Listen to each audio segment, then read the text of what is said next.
Lepo pozdravljeni. Današnji pregled novic začenjamo z utrinkom iz naše medijske hiše.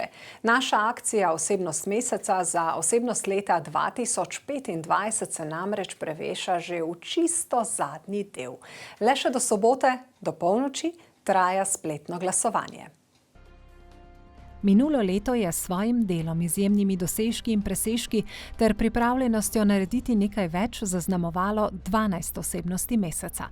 Samo Kumar, novomeške mažorete, Oskar Kovač, Tatjana Malešič, Jure Grubar, Nina Pušlar, Žiga Papež, Anton Turk, Andraž Rumpret, dr. Janez Gabrijelčič, Gasilska zveza Metlika in Tomislav Jovanovič Tokac. Kdo bo osebnost leta 2025, boste s spletnim glasovanjem odločili gledalci in gledalke. Do konca meseca lahko z enega IP naslova glas za svojega favorita oddate vsakih 24 ur.